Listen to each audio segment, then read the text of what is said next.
Hey everybody, this is a Platinum Knight here with another First Impressions video, and today's First Impressions video is going to be Dying Light 2. Dying Light 2 is a very difficult game to sum up.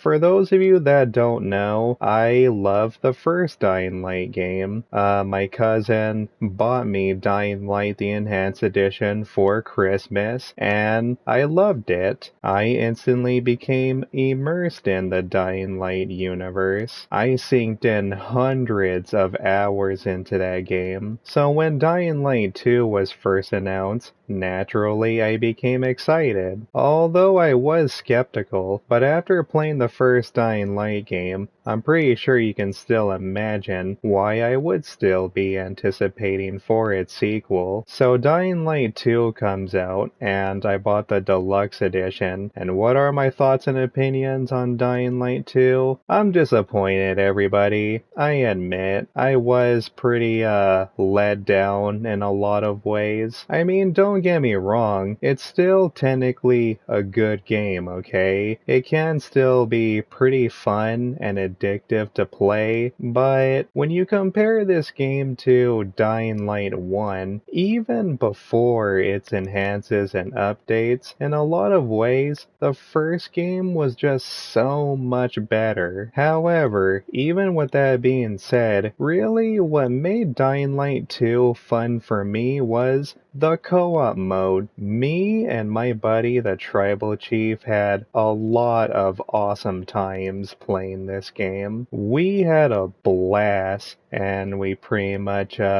beat the whole game together. And yeah, it was really fun. It was addicting, pretty much leveling up, collecting all inhibitors and taking down enemy bosses, and pretty much just taking over outposts and stuff like that. What I do not like about Dying Light 2 is how they changed certain things compared to the first game. They changed the grappling hook. The grappling hook no longer works the same way as it does in the first game. In the first Dying Light game, the grappling hook would actually reel you into whatever you aimed at. Here in Dying Light 2, you can only swing with the grappling hook. Another change I did not like is you're no longer allowed to cover yourself up in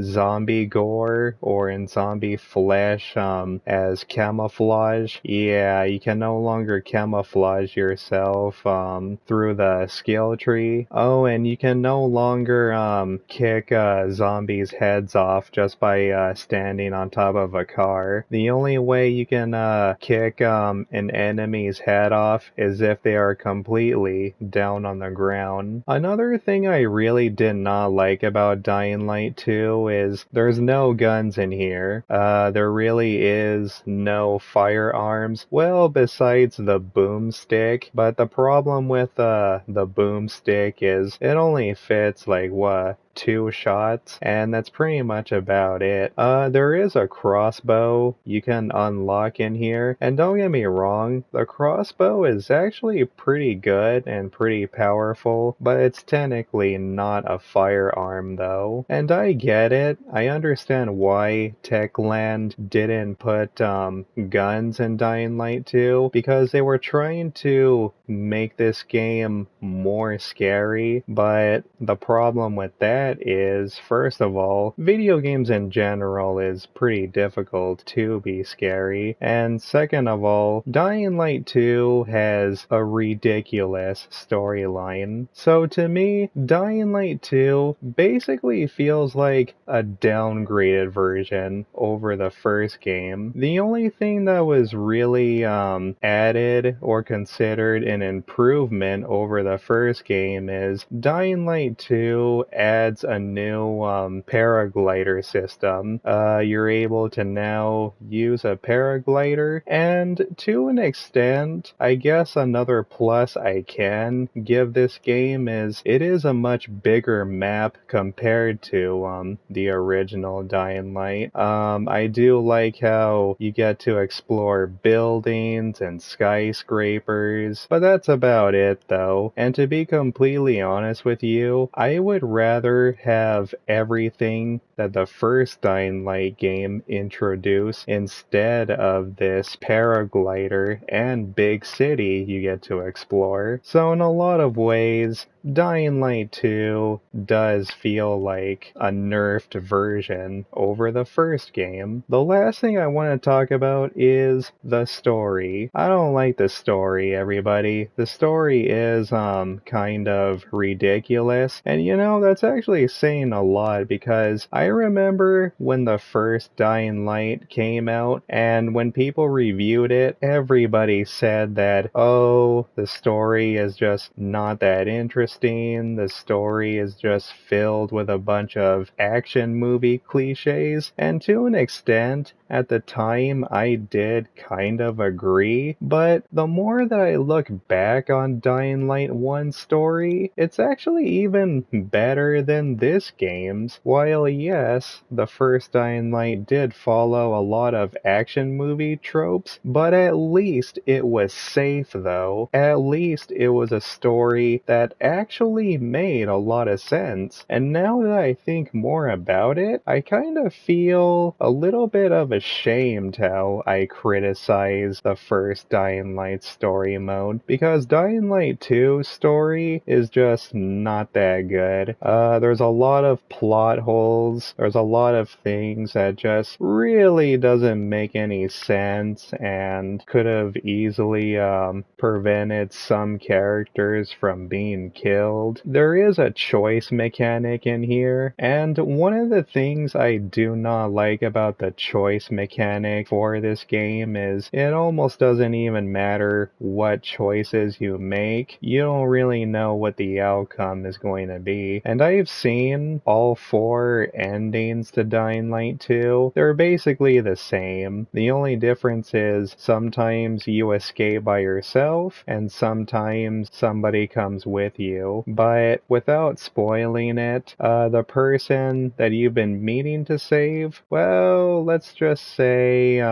it's not a happy ending. I don't like playing as Aiden, although I will say that Aiden is not really a bad character per se. He is well developed, but when I compare him to Kyle Crane, I just think Kyle Crane was more iconic and badass. Although Dying Light 2 does mention Kyle Crane here and there, and unfortunately this game does presume that Kyle Crane most likely either died or passed away. Another thing I do not like about this game is when it first came out, there was a lot of bugs and glitches, everybody. Although Techland has patched out some of them, but there is still a lot of problems with this game. One of the biggest bugs and glitches I did not like is, for whatever reason, depending what choices you made or whatever missions or side quests you decide to do first, it actually cancels out some of the missions that you can no longer go back to. It stays on your map permanently. So I don't really like that. I don't like the idea that because you did not do this mission first, therefore you're no longer allowed to go back and do it again unless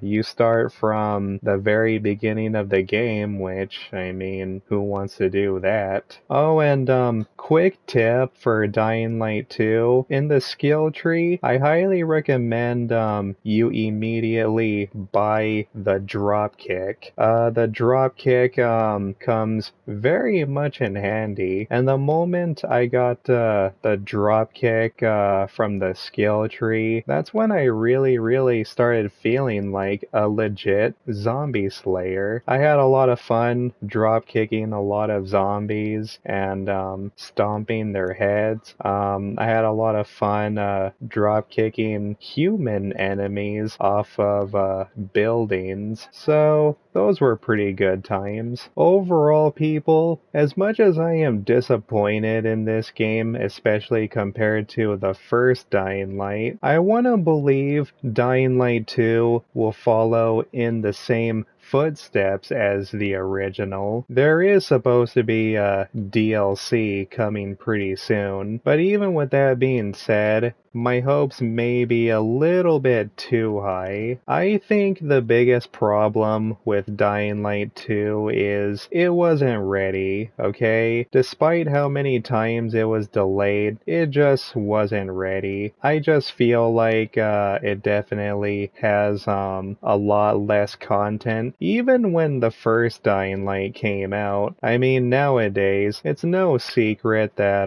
the first Dying Light has all kinds of DLC. A lot of the DLC was for free, and even to this day, Techland is still updating it. But when the very first Dying Light came out, I feel even at its fresh state, it still had a lot more to offer compared to its successor. So now, only time will tell. Will Dying Light 2 eventually will be better with updates and DLC? I guess we'll find out soon enough. Alright everybody, that's it for this first impressions video. That's it for my first impressions on Dying Light 2. If you liked this video, be sure to give me a thumbs up and subscribe. Hit that notification bell for new videos. And peace out everybody. Have a good one.